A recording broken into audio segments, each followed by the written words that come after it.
ಹುಣಸೆ ಹಣ್ಣಿಗೆ ಭಾರಿ ಡಿಮಾಂಡ್, ಬೆಲೆ ಏರಿಕೆ.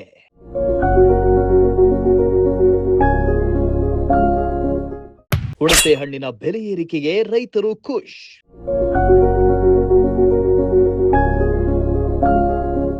ಹುಣಸೆ ಹಣ್ಣು ಮಾರುಕಟ್ಟೆಯಲ್ಲಿ ದಿನದಿಂದ ದಿನಕ್ಕೆ ಹೆಚ್ಚಿನ ಬೇಡಿಕೆಯನ್ನ ಸಂಪಾದಿಸ್ತಾ ಇದ್ದು, ಅದರ ಬೆಲೆ ಕೂಡ ನಿರಂತರವಾಗಿ ಏರ್ತಾ ಇದೆ. ಭಾರತದಲ್ಲಿ ಹುಣಸೆ ಹಣ್ಣಿಗೆ ವಿಶೇಷ ಸ್ಥಾನ ಇದೆ. ಉಪ್ಪಿನ ನಂತರ ಅಡುಗೆಯಲ್ಲಿ ಹೆಚ್ಚು ಬಳಸುವ ಪದಾರ್ಥಗಳಲ್ಲಿ ಹುಣಸೆ ಹಣ್ಣು ಪ್ರಮುಖ. ಕಳೆದ 2 ವರ್ಷಗಳಿಂದ ಹುಣಸೆ ಬೆಲೆಯಲ್ಲಿ ಗಣನೀಯ ಏರಿಕೆ ಕಂಡು ಬರ್ತಿದೆ.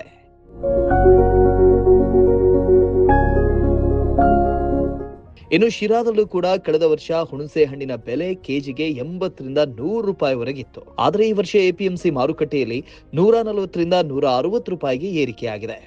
ಹುಣಸೆ ಹಣ್ಣಿನ ಕೃಷಿಯಲ್ಲಿ ಹಲವು ಸಮಸ್ಯೆಗಳು ಎದುರಾಗಿದ್ರು ಮಾರುಕಟ್ಟೆಯಲ್ಲಿ ಬೆಲೆ ಭರ್ಜರಿ ಏರಿಕೆಯಾಗಿದ್ದು ರೈತರಿಗೆ ಮಿಶ್ರ ಅನುಭವ ತಂದಿದೆ.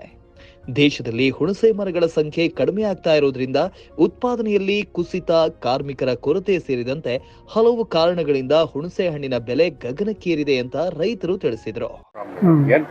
ಹುಣಸೆ ಹಣ್ಣಿನ ಸಮಸ್ಯೆಗಳು ಏನೇನಿದೆ? ಹುಣಸೆ ಹಣ್ಣಿನ ಸಮಸ್ಯೆ ಅಂದರೆ ಭಾಳ ಕಷ್ಟಕ್ಕೆ ಬಂದಿದೆ. ಬಡಿಯರ ಕೂಲಿ ಗಂಡಾಳು ಸಿಗಲ್ಲ, ಹೆಣ್ಣಾಳುಗಳು ಸಿಗಲ್ಲ ಕುಟ್ಟಕ್ಕೆ. ಒಂದು ಬೋಟು ಒಂದು 10 ತಡ ಮುಟ್ಟಿ ಅದನ್ನು ರೆಡಿ ಮಾಡ್ಕೊಂಡು ಮಾರ್ಕೆಟಿಗೆ ತರಬೇಕು. ಹಂಗಾಗಿ ಭಾಳ ಸಮಸ್ಯೆ ಆಗಿಬಿಟ್ಟಿದೆ. ಇದು ಬಡಿಬೇಕಾದ್ರೆ ಯಾವ ಥರ ಬಡಿತೀರಿ? ಬಡಿಬೇಕಾದ್ರೆ ಅದೇ ಕೊಕ್ಕೆ ತಗೊಂಡು ಮೇಲಕ್ಕೆ ಹತ್ತಂತ ಅನುಭವ ಯಾರು ಅಂತಾರು ಉದುರಿಸ್ತಾರೆ. ಅನುಭವ ಇಲ್ದಾರ ಇಲ್ಲ.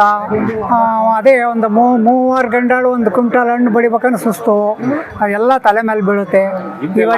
ಸುಮಾರು ಪ್ರಕರಣಗಳಾಗಿದ್ದಾವೆ. ಆಗ್ಯಾವೆ, ಅನಾಹುತ ಆಗ್ಯಾವೆ. ಜಮೀನು ಕಟ್ಟಿಕೊಟ್ಟವ್ರೆ, ದುಡ್ಡು ಕಟ್ಟವ್ರೆ ಲಕ್ಷಗಟ್ಟಲೆ. ಈ ಎಲ್ಲ ಸಾಲ ಸುಲಭ ಮಾಡಿ ಈ ಥರ ಅನಾಹುತ ಅದೇ ಆಗ್ತವೆ. ರೈತರಿಗೆ ಎಲ್ಲ ರೀತಿಯಲ್ಲೂ ಇದು ಬಂದಿದೆ, ಮಿಷನ್ಗಳು ಬಂದಿದೆ. ಅದೇ ಸರ್ಕಾರ ಅದನ್ನ ಒಂದು ಕ್ರಮ ತಗೊಂಡು ಒಂದು ಸ್ವಲ್ಪ ಅನುಕೂಲ ಮಾಡ್ಬೇಕಾಗಿ. ಉದಾಹರಣೆಗೆ ನಿಮ್ಗೆ ರೈಟ್ ಬರ್ಲಿಲ್ಲ ಆದ್ರೆ ನೀವು ಯಾವ ತರ ಮಾಡ್ತೀರಾ? ಹುಣಸೆ ಏನು ಮಾಡೋಕ್ಕಾಗಲ್ಲ, ಬಂದಂಗೆ ಇದು ಮಾಡಬೇಕು, ಕೊಡಬೇಕು, ಹೋಗ್ಬೇಕು. ನಾವಿನ್ನೇನು ಅದನ್ನೇ ಕಿಸ್ಕೊಂಡು ಕುಡಿಯೋಕ್ಕಾಗಲ್ವಲ್ಲ. ಕೆಲವೆಲ್ಲ ಕಡಿಸಿ ಹಾಕ್ಬಿಟ್ರು, ಹಿಂಗೆ ಅನಾಹುತ ಆಗೋದಕ್ಕೂ ಅದಕ್ಕೆಲ್ಲನ. ಇನ್ನು ರೈತರು ಮಾತನಾಡಿ ಹುಣಸೆ ಮರಗಳನ್ನ ಹತ್ತಿ ಹಣ್ಣು ಕೀಳುವ ಕಾರ್ಮಿಕರ ಸಂಖ್ಯೆ ಕಮ್ಮಿಯಾಗಿದೆ. ಯಾಕೆ ಅಂದ್ರೆ ಹುಣಸೆ ಮರಕ್ಕೆ ಹಣ್ಣು ಕೀಳುವಾಗ ಹಲವು ಅನಾಹುತಗಳಾಗಿದ್ದು ಅವರಿಗೆ ಪರಿಹಾರ ಕಟ್ಕೊಡ್ಬೇಕು. ಇತ್ತೀಚೆಗೆ ಕೂಲಿ ಸಹ ಜಾಸ್ತಿ ಆಗಿದ್ದು ಕೂಲಿಕಾರರು ಸಹ ಸಿಗ್ತಾ ಇಲ್ಲ. ಎಲ್ಲ ಸವಾಲುಗಳನ್ನ ಎದುರಿಸಿ ನಾವು ಹುಣಸೆ ಹಣ್ಣು ಬೆಳೆಯುವುದಕ್ಕೆ ಕಷ್ಟ ಆಗ್ತಾ ಇದೆ. ಇದರಿಂದ ರೈತರಿಗೆ ಏನು ಉಳಿಯೋದಿಲ್ಲ ಅಂದ್ರು. ಹುಣಸೆ ಹಣ್ಣು ಹುಣಸೆ ಹಣ್ಣಿನ ಬೆಲೆ ಏನೈತೆ? ಹುಣಸೆ ಹಣ್ಣಿನ ಬೆಲೆ 5,000ದಿಂದ 8,000ವರೆಗೂ ಮಟ್ಟ. ಕರ್ಪುಳಿ ತಿರುವಾಕಿರವು 8,000, 10,000ದಿಂದ 13,000 ಲಾಸ್ಟು. ರೈತರಿಗೆ ಭಾರಿ ತೊಂದರೆಗಳು, ಅದೇನು ಉಳಿಯಲ್ಲ. ಕೂಲಿ ಜಾಸ್ತಿ. ಲೇಬರ್ಸ್ಗೂ ಗಂಡು ಬಡಿಯೋದಕ್ಕೆ 1,000 ರೂಪಾಯಿ ಕೂಲಿ, ಹೆಣ್ಣಾಳಿಗೆ 300 ರೂಪಾಯಿ ಕೂಲಿ. ಆಮೇಲೆ ಅದನ್ನು ತರಬೇಕು, ಟ್ಯಾಕ್ಟ್ರಿ ಒಳಗೆ ಟೆಂಪೋದಾಗ ತರಬೇಕು, ಅದನ್ನೆಲ್ಲ ಹಾಕ್ಬೇಕು. ತಿರ್ಗಿ ಅದೆಲ್ಲ ಗೊಳ್ಳೆ ತೆಗಿಬೇಕು. ತಿರ್ಗಿ ಆಮೇಲೆ ಅದನ್ನೆಲ್ಲ ಸೋಸಿ ತಿರ್ಗಿ ಬಿಡಿಸ್ಬೇಕು, ಕುಟ್ಟಿಸ್ಬೇಕು. ಕುಟ್ಟಿಸಿ ಬೀಜ ತೆಗಿಬೇಕು. ಬೀಜ ತೆಗೆದ್ಮೇಲೆ ತಿರ್ಗಿ ಅದೊಂದು ಕಡೆಗೆಲ್ಲ ಮಡಿಸಿಸ್ಬೇಕು. ರೈತರಿಗೆ ಭಾರಿ ತೊಂದರೆ ಇದೆ ಸರ್. ಕೂಲಿಯರು ಸಿಗ್ತಾರೆ ಇದನ್ನೆಲ್ಲ ಮಾಡೋದಕ್ಕೆ? ಇಲ್ಲ ಸರ್, ಕೂಲಿಯರು ಸಿಗದ ಅದೇ ರೇಟ್ ಜಾಸ್ತಿ ಮಾಡಿ ಕರ್ಕೊಂಬರ್ಬೇಕು. 300 ರೂಪಾಯಿ ಒಂದು ಹೆಣ್ಣಾಳಿಗೆ ಕೂಲಿ ಜಾಸ್ತಿ. ಈಗೆಲ್ಲ ಸಮಸ್ಯೆಗಳಿದ್ದಾವೆ ಸರ್. ಹುಣಸೆ ಹಣ್ಣಿಂದು ಯಾವ್ಯಾವ ಥರ ಸಮಸ್ಯೆಗಳು ಎದುರಿಸ್ತಾವೆ ರೈತರು? ಗಂಡಳಿಂದ ಎಲ್ಲ ಸಮಸ್ಯೆಗಳು, ಅದರಿಂದ ಭಾರಿ ಕೂಲಿ ಆಗಿದೆ. ಅದರಿಂದ ಏನು ಎಣ್ಣೆಳಿಂದ 250-300 ರೂಪಾಯಿ ಹುಟ್ಟಕ್ಕಂಥ ಸಮಸ್ಯೆ. ಎಲ್ಲದಕ್ಕೂ ಅನುಕೂಲ ಇಲ್ಲ. 250 ಎಲ್ಲದಕ್ಕೂ ರೈತರ ಪರಿಸ್ಥಿತಿ ಕಷ್ಟ. ಎಲ್ಲರಿಗೂ ಪರಿಸ್ಥಿತಿ ಜಾಸ್ತಿ ಆಯಿತು. ಅದರಿಂದ ಹುಣಸೆ ಹಣ್ಣಿಂದು ಈ ಥರ ಆಗಿದೆ. ಸಮಸ್ಯೆಗಳನ್ನು ಬಗೆಹರಿಸಂದ್ರೆ ನೀವೇನು ಮಾಡ್ತಾರೆ, ಸರ್ಕಾರ ಏನೇನೋ ಅನುಕೂಲ ಮಾಡಿಕೊಟ್ರೆ. ಇನ್ನು ವರ್ತಕರು ಮಾತನಾಡಿ ಸರ್ಕಾರ ರೈತರಿಗೆ ನಿಗದಿತ ಹಣ ನೀಡಿ ಬೆಂಬಲ ಬೆಲೆ ಸೂಚಿಸಬೇಕು. ಇದರಿಂದ ರೈತರಿಗೆ ಅನುಕೂಲವಾಗುತ್ತೆ. ಇಲ್ಲದೆ ತಾಲೂಕಿನಲ್ಲಿ ಹುಣಸೆ ಹಣ್ಣಿನ ಸಂಗ್ರಹಣೆಗೆ ಕೋಲ್ಡ್ ಸ್ಟೋರೇಜ್ ಸೌಲಭ್ಯಗಳ ಕೊರತೆ ದೊಡ್ಡ ಸಮಸ್ಯೆಯಾಗಿದ್ದು ಮಳೆ ಬಿದ್ದಾಗ ಹುಣಸೆ ಹಣ್ಣು ಬಣ್ಣ ಕಳೆದುಕೊಳ್ಳುವಂತ ಸಾಧ್ಯತೆ ಇದೆ. ಹೀಗಾಗಿ ತಾಲೂಕಿನಲ್ಲಿ ಕೋಲ್ಡ್ ಸ್ಟೋರೇಜ್ ಪ್ರಾರಂಭಿಸಬೇಕು ಅಂತ ಶಾಸಕ ಟಿ.ಬಿ. ಜಯಚಂದ್ರ ಅವರಿಗೆ ಮನವಿ ಮಾಡಿದ್ರು.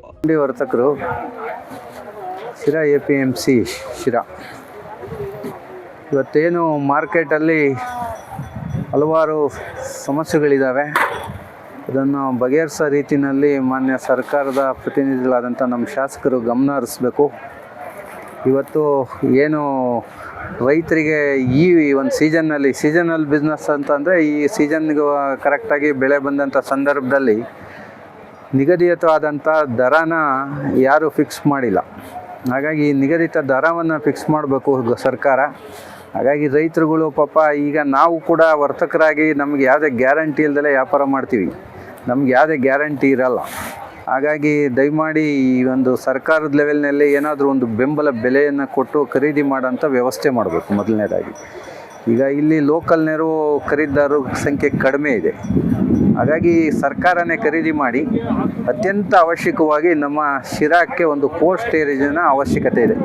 ಇವತ್ತು ಹುಣಸೆಹಣ್ಣಿಗೆ AC ಗೋಡನ್ ಇಲ್ಲದೆ ಇವತ್ತು ನಾವು ಹೊರ ರಾಜ್ಯಕ್ಕೆ ಹೋಗಬೇಕು, ಹಿಂದೂಪುರ, ಮಡುಕ್ಸಿರಾ, ಇಲ್ಲಾಂದರೆ ತುಮಕೂರಲ್ಲೂ ಕೂಡ ಅಷ್ಟೊಂದೇನು ಖರೀದಿ ಇರಲ್ಲ, ನಮ್ಮ ತಮಿಳ್ನಾಡಿಗೆ ಹೋಗ್ಬೇಕು. ಹಾಗಾಗಿ ನಮ್ಮ ತಾಲ್ಲೂಕಿಗೆ ಒಂದು AC ಗೋಡನ್ ಅವಶ್ಯಕತೆ ಇದೆ. ಅದನ್ನು ಅತ್ಯಂತ ಶೀಘ್ರದಲ್ಲಿ ನಮ್ಮ ಶಾಸಕರು ಗಮನ ಹರಿಸಿ ಒಂದು AC ಗೋಡನ್ ವ್ಯವಸ್ಥೆ ಮಾಡಬೇಕು. ಏಕೆಂದರೆ ಈ ಬಾರಿ ಹುಣಸೆಹಣ್ಣು ಪರವಾಗಿಲ್ಲ, ಕಳೆದ ಬಾರಿಗೆ ನಾವು ನೋಡಿದಾಗ ಈ ಬಾರಿ ಹುಣಸೆಹಣ್ಣಿನ ಬೆಳೆ ಚೆನ್ನಾಗಿದೆ. ಹಾಗಾಗಿ ಅತಿಯಾಗಿ ಹುಣಸೆಹಣ್ಣು ಬಂದರೆ ಖರೀದಿದಾರರು ಕೂಡ ಕಡಿಮೆ ಆಗಿರ್ತಾರೆ.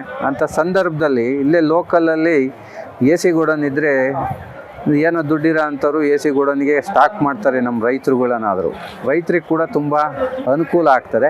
ಹಾಗಾಗಿ ನಾನು ನಮ್ಮ ಮಾನ್ಯ ಜನಪ್ರಿಯ ಶಾಸಕರಾದಂಥ ಜಯಚಂದ್ರ ಅವರಲ್ಲಿ ಮನವಿ ಮಾಡೋದಷ್ಟೇ, ಒಂದು ಶಿರಾಕ್ ಒಂದು AC ಗೋಡನ್ನು ಅತ್ಯಂತ ಶೀಘ್ರದಲ್ಲಿ ಪ್ರಾರಂಭಿಸಲಿ. ಒಟ್ಟಾರೆ ಈ ಬಾರಿ ಹುಣಸೆ ಹಣ್ಣಿನ ಬೆಲೆ ಏರಿಕೆಯಾದರೂ ರೈತರಿಗೆ ನಿರೀಕ್ಷೆಯಷ್ಟು ಬೆಲೆ ಸಿಗ್ತಿಲ್ಲ. ಇನ್ನಾದರೂ ಸರ್ಕಾರ ಎಚ್ಚೆತ್ತು ರೈತರ ಬೆಳೆಗೆ ಕನಿಷ್ಠ ಬೆಂಬಲ ನೀಡಬೇಕಾಗಿದೆ. ಶ್ರೀಮಂತ್, ಪ್ರಜಾಶಕ್ತಿ ಟಿವಿ, ಶಿರಾ.